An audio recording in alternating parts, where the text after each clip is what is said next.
하나님의 말씀 로마서 3장을 봅시다. 로마서 3장 1절부터 8절까지 보도록 합시다. 로마서 3장입니다. 1절에서 8절까지 우리 찾았으면 같이 보도록 합시다. 그런즉 유대인의 나음이 무엇이며 할례의 유익이 무엇이뇨? 범사에 많으니 첫째는 저희가 하나님의 말씀을 맡았음이니라. 어떤 자들이 믿지 아니하였으면 어찌하리요? 그 믿지 아니함이 하나님을 미쁘심을 패하겠느냐? 그럴 수 없느니라. 사람이 다 거짓되되 오직 하나님은 참되시다 할지어다.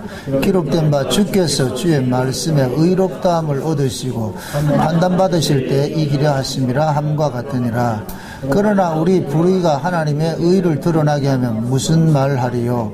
내가 사람의 말하는 대로 말하노니 진노를 내리시는 하나님이 불의하시냐? 결코 그렇지 아니하리라. 만일 그러하면 하나님께서 어찌 세상을 심판하시리요? 그러나 나의 거짓말로 하나님의 참되심이 더 풍성하여 그의 영광이 되었으면 어찌 나도 죄인처럼 심판을 받으리요?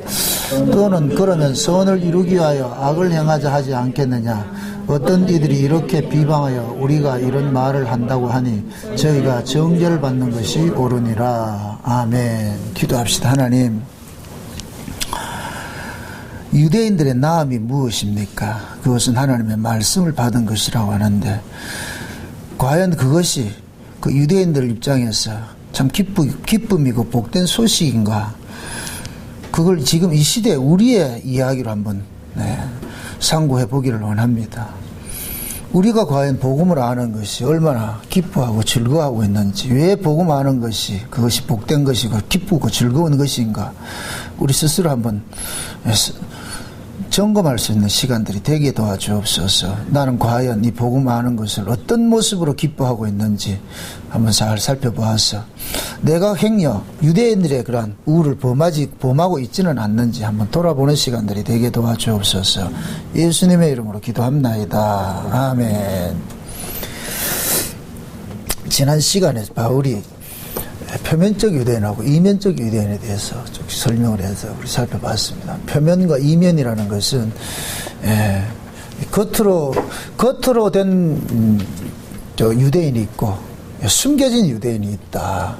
그것을 이제 표면은 육적이고 이면은 영적이라 그러는데, 유대인이라 이 얘기는 뭐와 같으냐면은 유대인의 그 배경을 우리가 알아야 되잖아요. 유대인은 뭐냐면 바벨론에서 포로로 돌아와 가지고서 예루살렘 성전을 짓고 이렇게 성전 신학을 회복한 자들 보고 유대인이라 그러거든요. 유대인.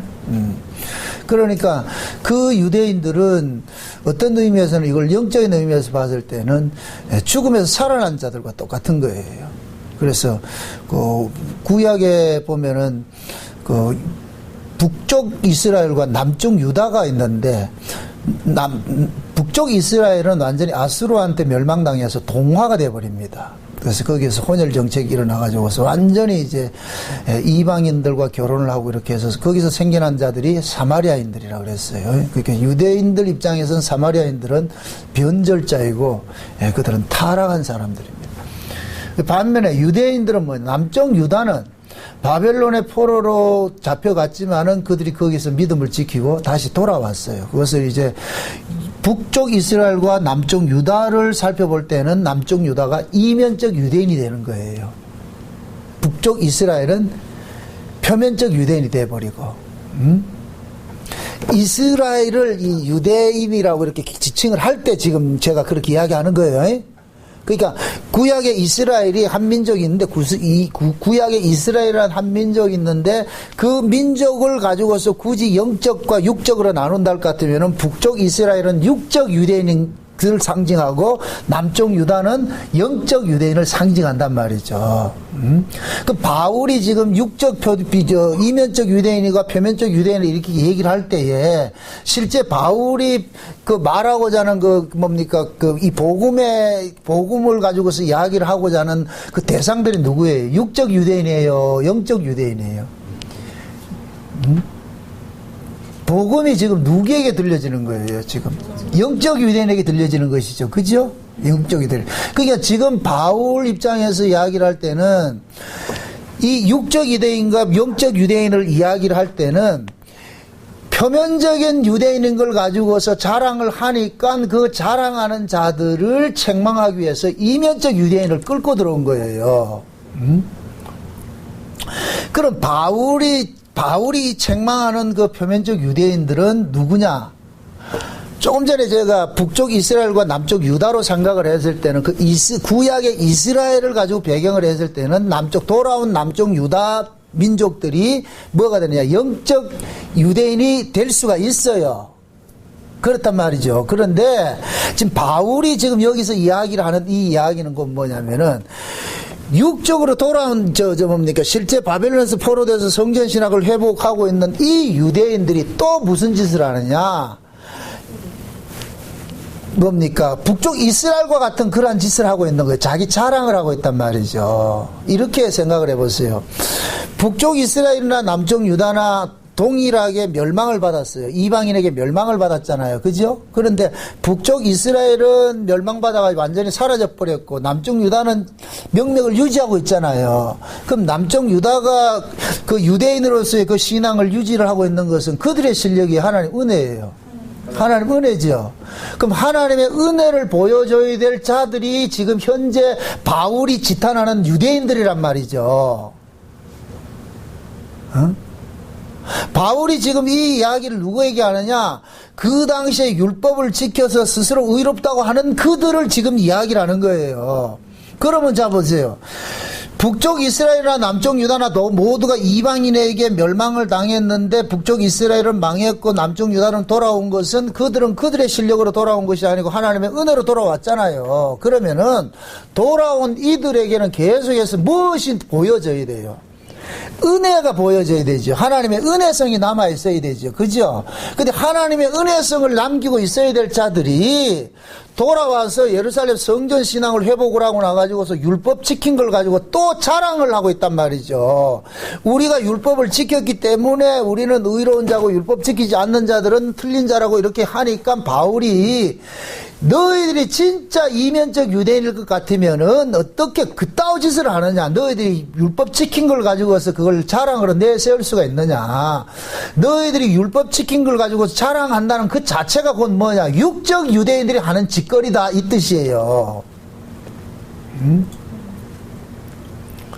그러니 분명히 남쪽 유다가 바벨론에서 해방이 돼서 돌아오는 것은 하나님의 은혜로 돌아왔어요. 그러면은 은혜로 돌아온 자들은 계속해서 그들이 뱉어야 될 것이 뭐를 내보여야 돼요?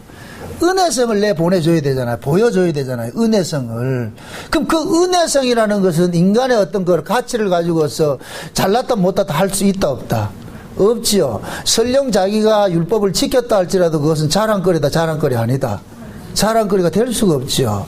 그런데 유대인들은 그것을 자랑거리고 여기고 있었단 말이죠. 그래서 여러분들이 성경을 보실 때 예수님께서 항상 책망한 대상이 누구냐 보란 말이죠. 마태복음 23장을 한번 보고 갑시다. 마태복음 23장. 마태복음 23장 봅시다. 23장.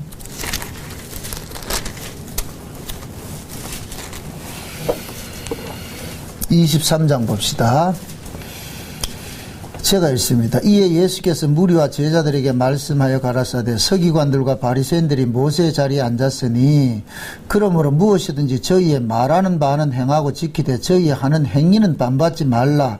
저희는 말만 하고 행치 아니하며 또 무거운 짐을 묶고 사람의 어깨에 지우되 자기는 이것을 한 손가락으로도 움직이지 아니하며 또 저희 모든 행위를 사람에게 보이고자 하여 하나니 곧 그 차는 경문을 넓게 하고 옷수를 크게 하고 잔치의 상석과 회당의 상자와 시장에서 문안받는 것과 사람에게 랍비라 칭함을 받는 것을 좋아하느니라. 그러나 너희는 랍비라 칭함을 받지 말라. 너희 선생은 하나이요 너희는 다 형제니라. 땅에 있는 자를 아비라 하지 말라. 너희 아비는 하나이시니 곧 하늘에 계신 자신이라. 또한 지도자라 칭함을 받지 말라. 너희 지도자는 하나이니 곧 그리스도라. 너희 중에 큰 자는 너희를 섬기는 자가 되려야 하리라. 누구든지 자기를 높이는 자는 낮아지고 누구든지 자기를 낮추는 자는 높아지리라. 자 보세요. 지금 예수님께서 바리새인들과 서기관들에 대한 그 위선을 지금 지적을 하잖아요. 그죠? 그럼 그 당시에 바리새인과 서기관들은 사람들로부터 칭송을 받던 사람들이에요. 지도자라 칭송을 받던 사람들이란 말이죠. 근데 그들이 그 신앙 지킴을 지금 뭡니까? 신앙 지킴을 무엇을 위하여 신앙 지킴을 들고 나오냐면 사람에게 보이려고 한다는 거예요. 사람에게. 그러니까 사람으로부터 뭡니까? 선생 대접을 받고 사람으로부터 칭송을 받고 사람으로부터 섬김받고 하는 이러한 일들이란 말이죠. 그러니까 이들은 뭐냐? 의식이 뭐냐? 내가 남으로부터 대접을 받는 것은 내가 이렇게 너희들부터 나으니까 나는 대접받아야 될 자라는 거예요. 당연히 난 대접받을 수 있는 자격이 있는 사람이야. 이런 것들을 깔고 있단 말이죠. 그러면 나는 너희들에게 이렇게 당연히 대접을 받을 수 있는 자격을 가진 사람이야 한다는 것은 이 자격은 어디에서 오는 거예요? 이들이 내놓는 것은. 자기 행위죠. 자기 행위. 그죠? 그러면은 이들이 돌아온 유대인일 것 같으면은 남쪽 유다에서 해방돼서 돌아온 유대인일 것 같으면은 자기 행위를 자랑할 게 있어요? 없어요? 없지요. 그죠? 그게 설령 그들이 율법을 지켰다 할지라도 율법 지킨 것을 자랑거리로 내놓으면 안 된단 말이죠. 예수님께서는 바리새인들이 율법을 지킨 걸 나무란 게 아니에요. 그들의 그 율법 지킨 걸 오히려 예수님은 장려를 했다니까. 그런데 그 율법 지킴을 뭐로 쓰고 있는 거예요? 자기 의로 지금 치장을 하고 있잖아요. 그죠? 그것이 자기 의가 되다 보니까 뭐가 되느냐? 자꾸만 상대를 뭐 하냐? 정죄하게 되는 거예요. 나와 다름. 자기는 옳고 나와 다른 사람은 전부 틀렸다고 해버리거든요. 그럼 이거를 그 당시에 국한시키지 말고 성경은 어느 시대고 동일한 하나님 말씀이니까 그럼 그걸 지금 이 시대에 적용을 해보자면 이 시대에 그러면은 이 시대에 만약 예수님께서 오셔가지고 책망할 사람을 책망을 할 것 같으면 누구를 책망하겠어요? 바리새인들과 같은 짓을 하는 사람을 책망을 하겠죠. 그죠? 서기관과 바리새인들과 같은 짓을 하면 책망을 받겠죠. 그럼 서기관과 바리새인들 짓을 지금 누가 하겠어요? 자칭 복음 안다고 하는 사람이 하겠어요? 모르는 사람들이 하겠어요? 복음 안다고 하는 사람들이 할 거 아니에요. 그죠? 예수님이 책망한 사람들은 항상 그 시대에 안다고 하는 자들이에요. 그들이 책망의 대상이라니까. 구약의 이스라엘의 역사를 볼 것 같으면 하나님께서 선지자들을 보내면 그 선지자들이 반드시 누구랑 전쟁을 하느냐면은 그 당시에 기득권층들하고 전쟁을 하는 거예요. 그 당시에 지도자라고 하는 자들과 싸움을 한다니까. 왜 그러냐면은 항상 뭐냐면은 이스라엘 속에는 그 지도자라고 하는 자들이 곧 뭐냐? 백성들 위에 군림을 해가지고서 백성들을 수탈하고 그런 일을 했단 말이죠. 억압을 하고 했단 말이죠. 응? 예수님 초림 당시에도 누가 백성들을 힘들게 했어요? 제사장 그룹들이라니까. 제사장 그룹들. 응? 그래서 예수님께서 그 당시에 믿음이 좋다고 하는 제사장들을 화 있을진저 그 마태복음 23장은 7가지 화가 나오잖아요. 예? 그 7가지 화를 누구에게 끌어보여요? 서기관과 바리새인들이라니까. 그 당시에 가장 경건하게 살았고 하나님 말씀대로 살았다고 하는 자들이란 말이죠. 또 하나 못을 칩니다. 이들이 경건하게 살았고 하나님 말씀대로 산 것을 나무라는 것이 아니에요. 그걸 가지고 뭐 하기 때문에? 자기 의로 삼고 힘을 삼아서 남을 뭐 하기 때문에? 정죄하기 때문에. 자기가 율법을 지키고 내가 하나님 앞에 건건한 모습으로 살았다는 것은 이것은 힘을 삼아서 남을 정죄할 것이 아니고 감사의 자리로 나가야죠. 모든 신앙은 감사의 자리로 가야 돼요. 왜 그러냐? 그 모든 신앙의 근간에는 하나님의 은혜의 작용으로 인하여서 이루어진 것이기 때문에 자랑거리로 나가면 안 되고 감사거리로 나가야 된다니까. 우리가 복음을 깨닫는 것도 이건 자랑거리가 되면 안 돼요. 자랑거리가 되면은 결국 복음 아는 것이 내 힘이 돼버린다니까, 이게.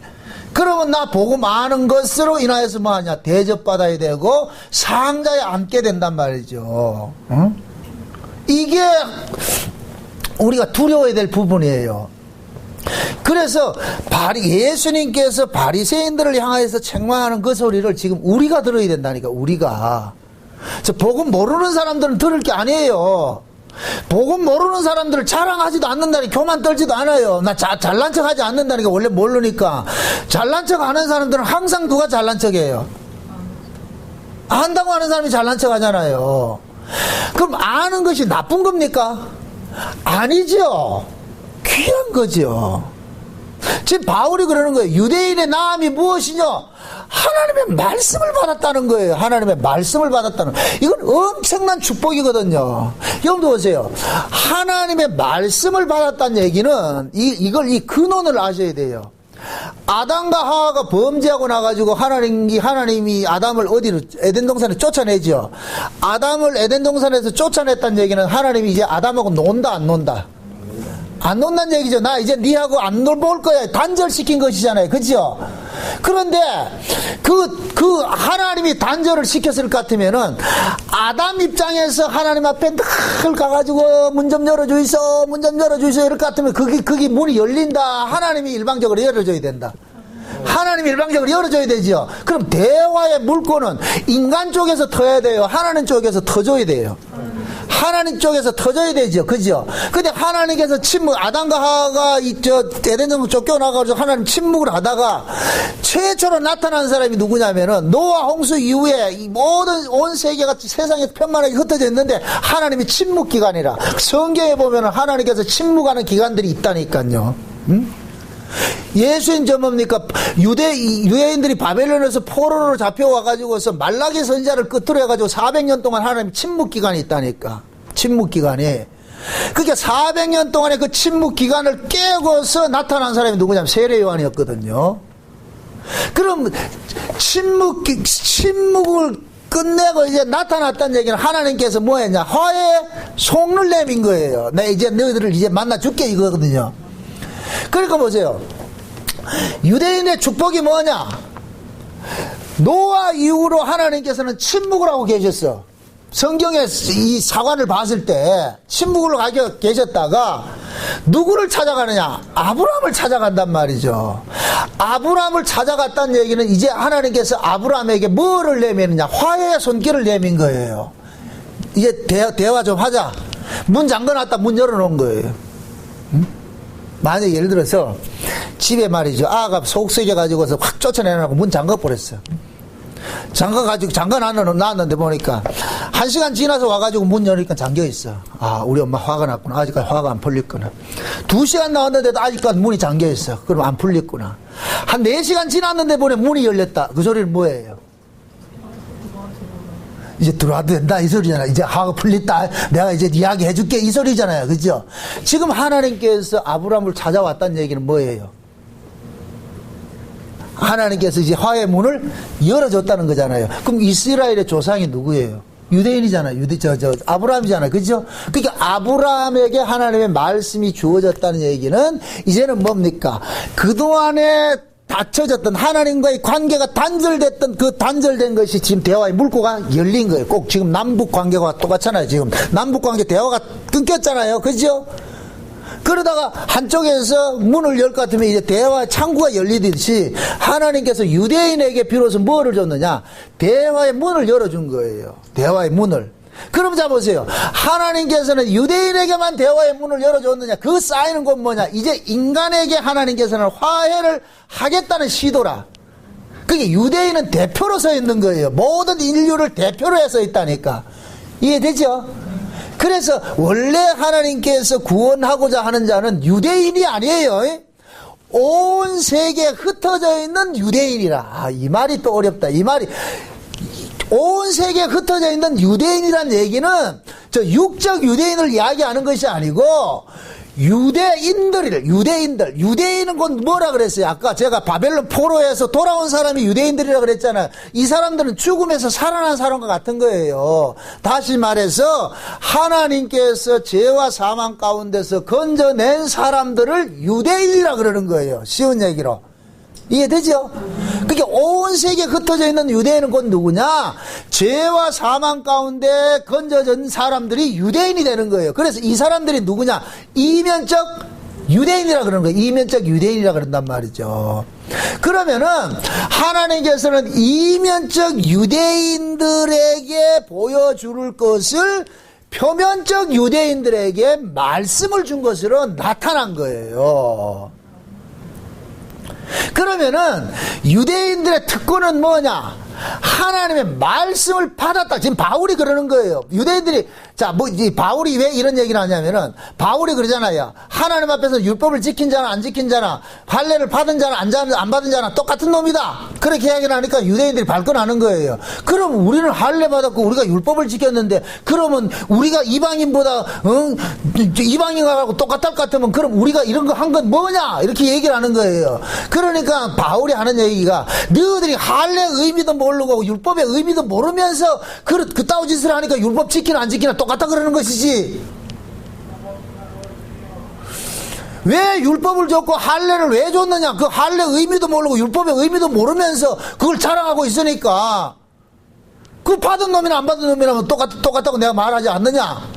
그 얘기를 한단 말이죠. 그럼 앞서서 우리가 살펴봤듯이 할례는 뭐라 그랬어요? 할례라는 것은, 아브라함에게 할례를 행한 것은 아브라함이 믿음으로 의롭게 된 것을 인친 것이라 그랬죠. 그죠? 원래 아브라함은 믿음으로서 의롭게 됐어요. 그죠? 의롭게 된 자예요. 부르심으로 의롭게 된 자예요. 그럼 그 부르심으로 의롭게 된 자들 표를 뭐를 했느냐? 할례로 표를 해놓은 거예요. 할례로. 그럼 그 할례 의미는 뭐예요? 죽음이잖아요. 너는 죽었다 이거잖아요. 그러니까 하나님으로부터 은혜를 입어서 구원을 받은 사람들이 이것이 아브라함이 믿음으로 구원을 받은 것을 이야기하는 것인데, 그 아브라함이 믿음으로 구원을 받은 것을 하나님께서 아브라함에게 몸에다가 표를 내놓는데 그게 할례란 말이에요. 할례. 그럼 그 할례 의미는 너는 죽은 자다 이 뜻이거든요. 그럼 죽은 자가 하나님의 자녀가 된 것은, 그것은 곧 누구의 은혜예요? 하나님의 은혜지요. 그럼 아브라함은 할례를 받은 것을 자랑할 것이 아니라 내가 하나님의 은혜로 부르심을 입었다는 것에 대한 감사가 나와야죠. 그게 할례 본질적 의미잖아요. 그래서 그러면은 아브라함의 후손들에게 할례를 행하라 했을 것 같으면은 아브라함의 후손들은 할례를 받음으로 인하여서 우리 할례 받았기 때문에 우리는 의로워 이렇게 나오면 안 되고, 우리도 우리 조상 아브라함처럼 하나님의 선택으로서 하나님의 부르심으로 우리가 구원을 받았어. 그래서 참 고마워. 이렇게 나와야 정상인데, 그 아브라함의 후손들은 할례 받은 걸 가지고서 우리 할례 받았다, 네 할례 없지, 이렇게 자랑이 나오더란 말이죠. 말이 어렵다 지금 되게 지금.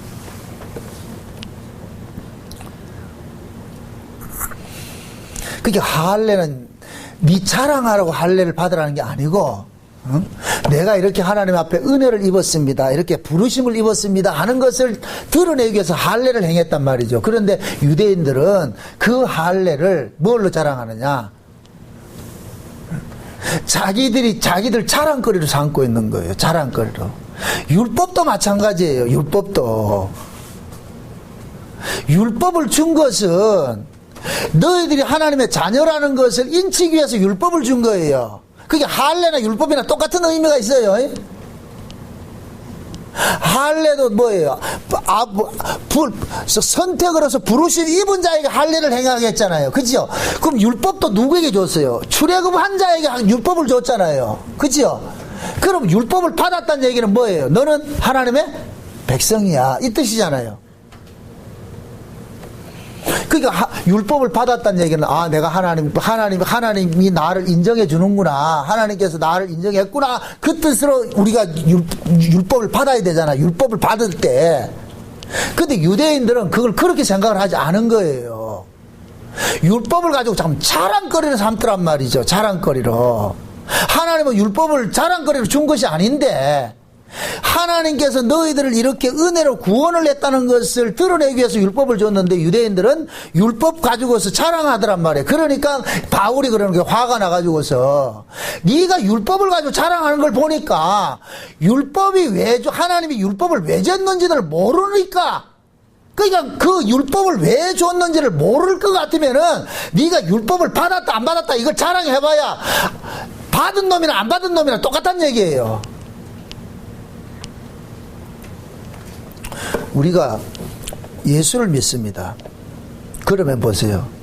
예수를 믿는 것은 특권이죠. 그죠? 이건 아무나 믿을 수 있는 게 아니잖아요. 하나님께서 자기 백성들에게만 예수가 믿어지게 해주잖아요. 그럼 우리가 예수를 믿는다는 것은 나 예수 믿는다. 나 예수 믿고 천당 가다. 네 예수 안 믿으니 지옥 가. 이게 정답이에요? 그렇게 나오면 돼요? 안 돼요? 안 되겠죠?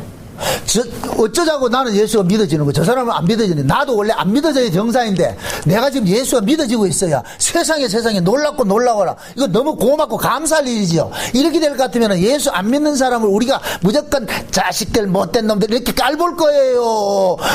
내가 예수 믿는 것에 대한 그 감사가 나와야 돼요. 감사가 나와야 되지.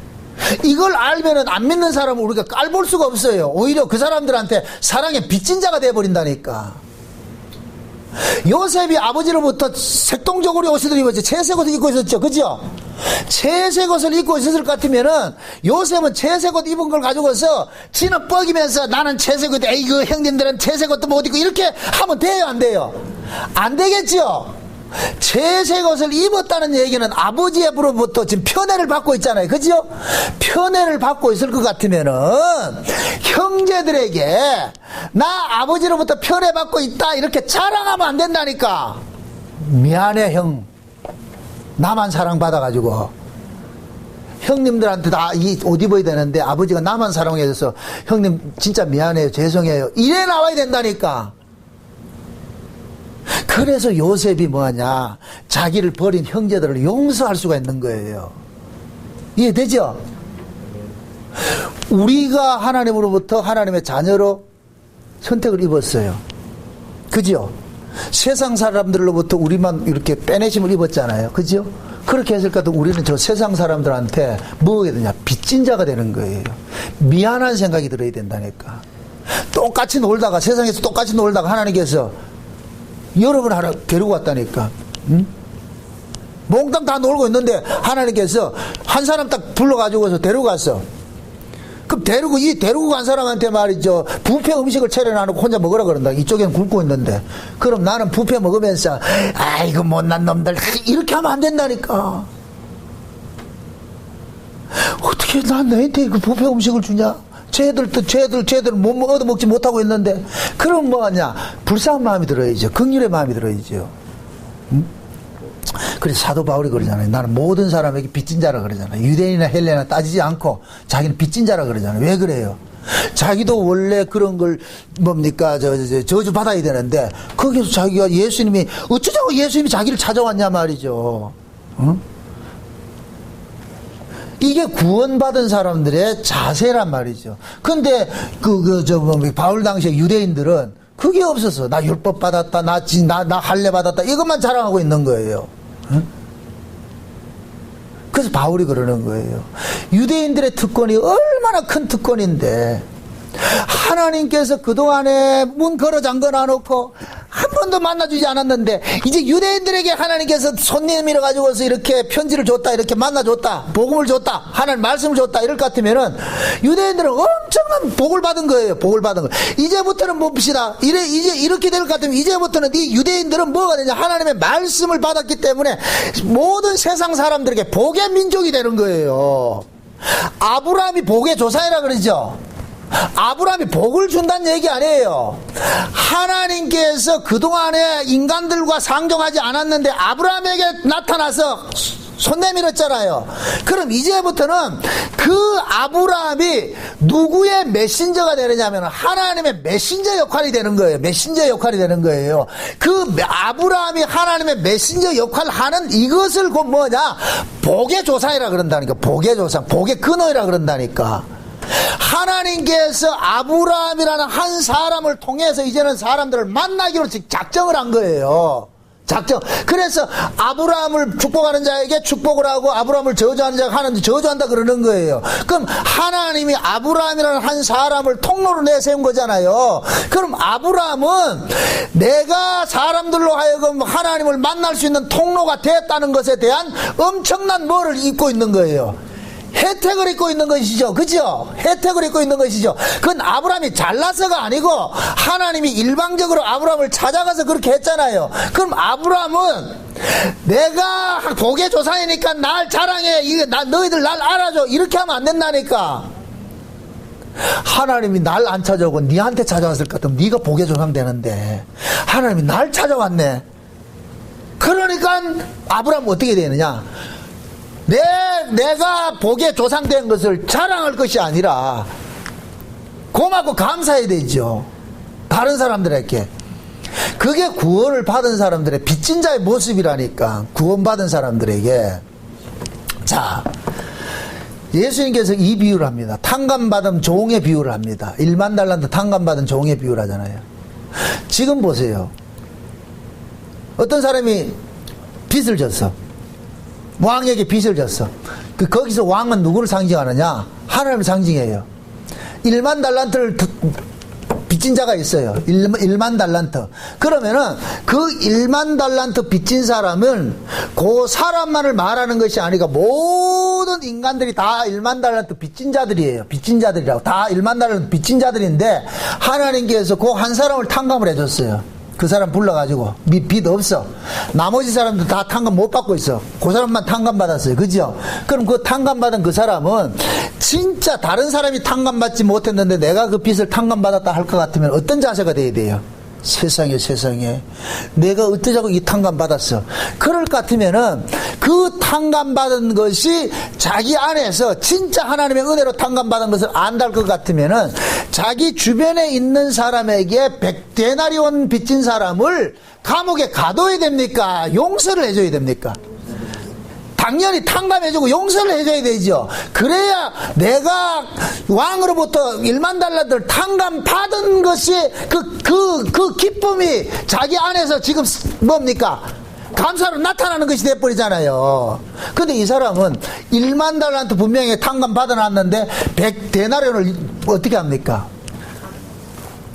그 빚진 사람을 어떻게 해요? 용서하지 못하고 감옥에 가둬버리죠. 그죠? 그러면은 주인이 봤을 때, 야, 이놈아, 모든 사람들이 다 1만 달러도 빚지고 있는데 내가 너를 특별히 불러가지고 탕감해줬을 것 같으면은 너는 특별 대우를 받았을 것 같으면은 다른 사람한테 세상에 내가 행제했네, 너희들이 받아야 될 걸 내가 받았어. 이렇게 해가지고서 미안한 마음, 빚진 자 마음이 있어야 되잖아요. 그럼 그 빚진 자 마음이 있을 것 같으면 100데나리온은 당연히 용서를 해줘야 되죠. 근데 이 사람이 용서한다 못한다? 못했죠. 그럼 용서를 못한다는 얘기는 이 사람이 진짜 자기 마음속으로 탕감 받았다 못 받았다? 못 받은 거죠. 그리고 옆에 있는 그 왕의 신하들이 가가지고서 왕한테 알리잖아요. 왕이시오. 분명히 왕은 저한테 1만 달란트 용서해 줬는데 제가 하는 짓거리를 보니까 지한테 100데나리온 저 빚진 사람을 막 아주 지금 작사를 내가지고서 지금 파출소에 신고해 버리십니다. 그게 왕이 불타고 나는 거예요. 야, 이놈아, 내가 니한테 1만 달러 탕감해 준 것은 니가 이게 왕에게 은혜를 받아가지고 1만 달러를 탕감받아 그것에 대한 고맙고 감사하는 마음을 다른 사람에게 나누라고 내가 했는 것인데 너는 내한테 탕감 받아놔놓고 그걸 가지고서 니한테 빚 안 갚는다고 해서 그 조금 빚진 사람한테 그렇게 할 수가 있느냐? 그게 니가 모르니까 내가 탕감해 준 네 은혜를 모르는구나. 그래서 잡아 가두는 거예요. 지금 유대인이 그런 짓을 하고 있는 거예요. 유대인이.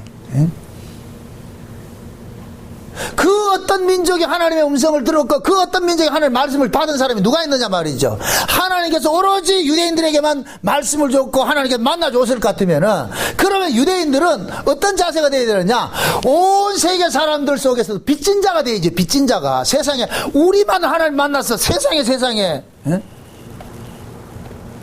만약의 경우에 하나님께서 유대인에게 나타나지 않고 저 이방인 블레셋에게 나타났을 때 블레셋이 선민이 되겠죠. 그죠?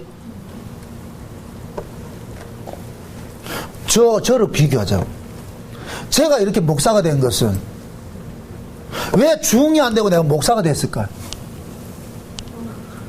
그 하나님 은혜로 내가 목사가 됐다고 생각, 이게 들면은 중을 무시할 수 있다 없다? 안 되겠죠?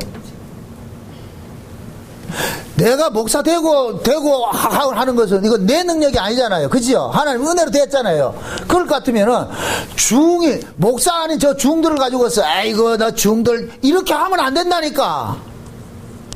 내가 중들 이렇게 할 때는 벌써 뭐가 돼버리냐, 내가 은혜로 목사 된 것을 놓치고 있는 거예요. 그러면 책만 받을 일이라니까. 이게 표면적 유대인이 돼버리는 거예요.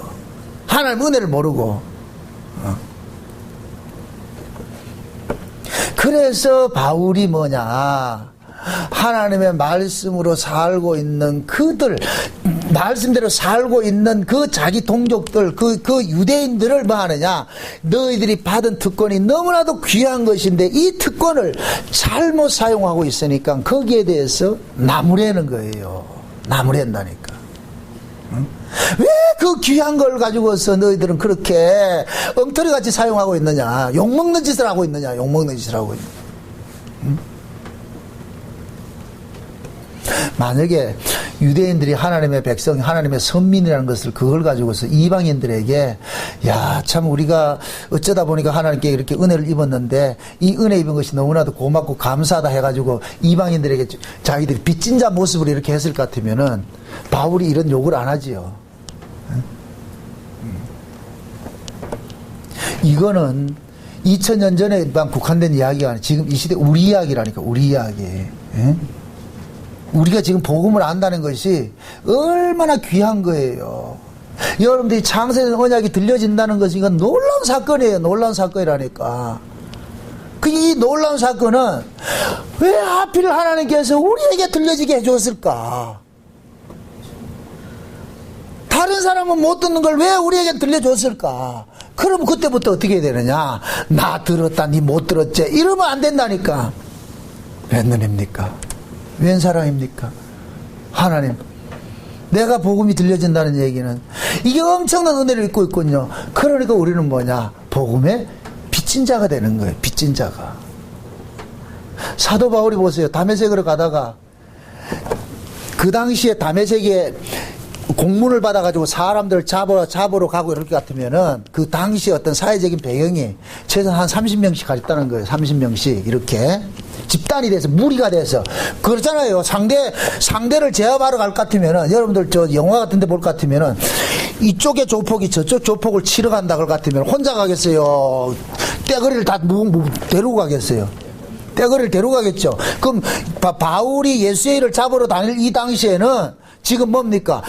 유대인들 입장에서는 예수 믿는 자들이 적이잖아요. 그죠? 그럼 저쪽을 지금 타도하러 가기 위해서 혈혈단신을 가겠어요? 한 무리를 끌고 가겠어요? 한 무리를 끌고 가죠? 그럼 성경에는 몇 명 데리고 갔다 이런 게 기록은 없는데, 이게 뭡니까? 주경신학자들 하는 그 이야기를 들어볼 것 같으면 대충 한 20-30명은 데려갔단 말이죠. 근데 20-30명이 데려가는데 갑자기 하늘에서 번개치는 그 음성이 들리는데 바울만 그 소리를 누구 소리로 들린 거예요? 예수님 소리로 들렸잖아요. 다른 사람들은 예수님 소리를 못 들었잖아요. 그죠?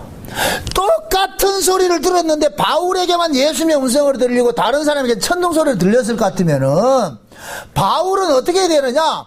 세상에 내한테만 왜 이렇게 예수님 음성이 들렸을까? 감사해죠. 니 왜 못 들었는데 이렇게 하면 안 되고, 하나님께서 바울에게만 예수님의 음성으로 들려줬다니까. 실제 다른 사람들은 천둥 소리를 들은 게 맞아요. 이것도 모세가 시내산 올라갔을 때 하나님이 어떻게 강림해요? 백성들 앞에 어떻게 강림해요? 천둥과 번개와 이렇게 강림하죠. 그죠? 그럼 그 백성들 눈에는 지금 하나님이 어떤 모습으로 해요? 천둥 번개 소리로 들리죠. 모세는 누구 소리로 들렸어요? 하나님 소리 들렸잖아. 모세는 하나님 소리 들렸잖아. 그죠? 바울이 지금 그런 거예요. 하나님 예수의 음성을 들린 거예요. 그러니까 바울이 뭐하냐? 빚진기 돼버리는 거예요. 어쩌자고 내한테는 이게 하나님 음성을 예수의 음성으로 들렸노? 쟤들한테는 번개 소리만 들리고. 그걸 지금 이 시대로 이야기할 것 같으면 하나님께서는 지금 만물을 가지고서 막 이야기를 해주고 있는데 다른 사람들은 그냥 번개치고 이 세상 돌아가는 모든 것들을 그냥 세상이 그냥 이렇게 악해져 돌아가는구나 이렇게 보고 있어.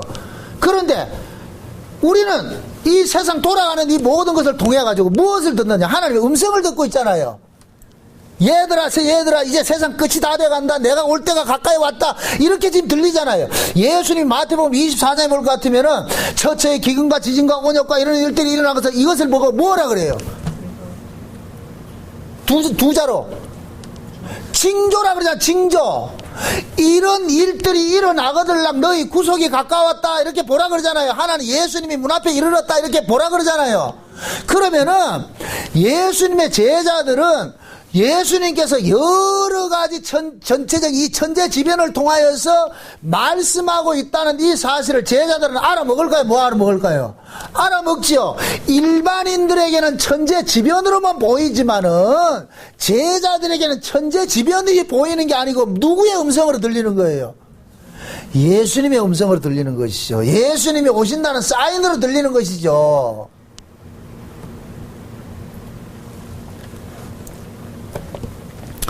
아가서에 보면은 신랑이 신부를 데리러 와요. 신부를 데리러 오는데 그 신랑이 신부를 데리러 올 때는 그냥 오는 것이 아니고 큰 마병을 데리고 말이죠. 그러면서 왕이 횡차를 할 것 같으면 앞에 화동들이 나가가지고서 뭐 하냐면 향기를 날려요. 왕이 온다는 그 향을 막 피워가요. 그래. 그럼 그 향기가 막 이렇게 구름기둥처럼 탁 가는 거예요. 그래서 신부는 멀리서 보고 쫙 멀리서 뭉게구름 같은 게 쫙 올라오고 말이죠.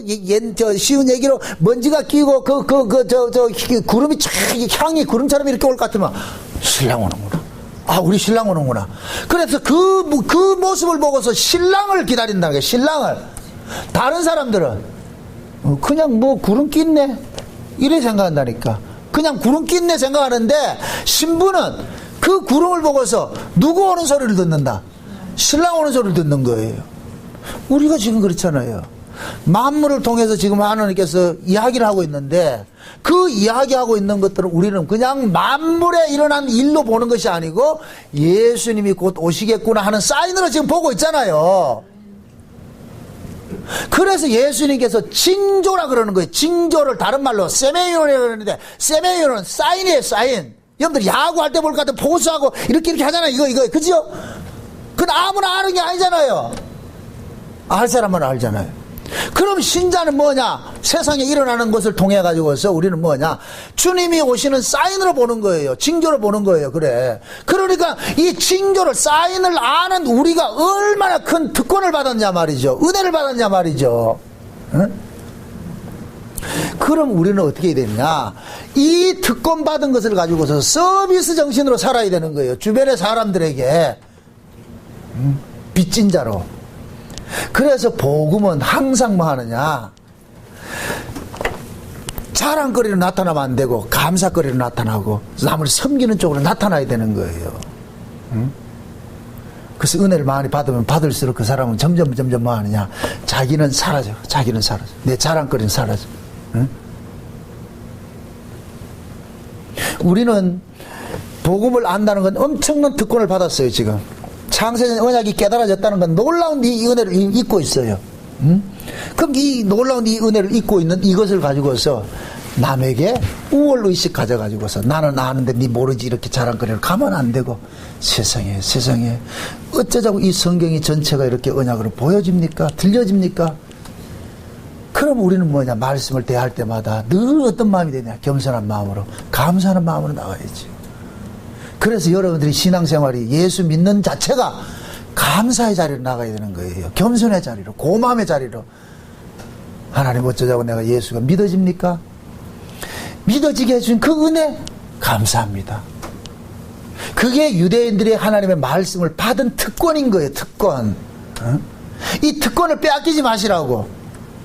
자랑하면 빼앗기는 것이 돼버려요. 감사할 때는 특권을 우리가 누림이 되는 거예요. 누림이 된다니까.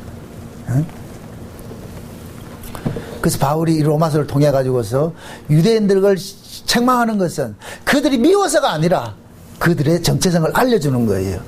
엄청난 특권을 받아가지고 있는데 그 특권을 왜 놓치고 있느냐 이놈들아. 그거 놓치지 말아라. 그래서 너희들이 표면적으로 표면적 유대인인 걸 그걸 자랑하지 말고 진짜 너희들이 진짜 자랑해야 될 것은 내가 하나님으로부터 이렇게 은혜를 입었다는 선택을 입었다는 이 사실을 자랑을 해야지. 그럴 때 너희들이 뭐가 되냐? 표면에 속한 자가 아니고 이면에 속한 자가 된다는 거예요. 이면에 속한 자가. 그래서 우리도 이 말씀 앞에서 우리 스스로 한번 신앙을 한번 쓱 한번 이렇게 점검을 해보세요. 나는 지금 내가 내놓을 그 자랑거리는 뭐냐 말이죠. 내가 복음 아는 걸 자랑하는 겁니까? 하나님으로부터 이렇게 복음이 깨달아진 것에 대한 감사입니까? 이런 감사가 나오냐 말이죠. 그래서 여러분들이 신앙의 끝자락에 가서는 주여 모든 것이 감사합니다. 오늘 또 이렇게 말씀을 듣게 해줘서 감사하고 들려지게 해줘서 감사하고 저 같은 경우에는 전해지게 해줘서 감사하고 그래서 끝에 가가지고는 뭐래 여러분들도 주님 찬양하고 나도 주님 찬양하고 그럼 여기가 뭐가 되냐 천국이 되는 거예요. 천국이. 그게 교회의 모습이고. 그래서 교회 안에서는 절대로 잘난자나 뭔자나 이건 우월감이 생기면 안 된단 말이에요. 우월감이. 그래서 로마서 14장에 볼 것 같으면 그 얘기 하잖아요.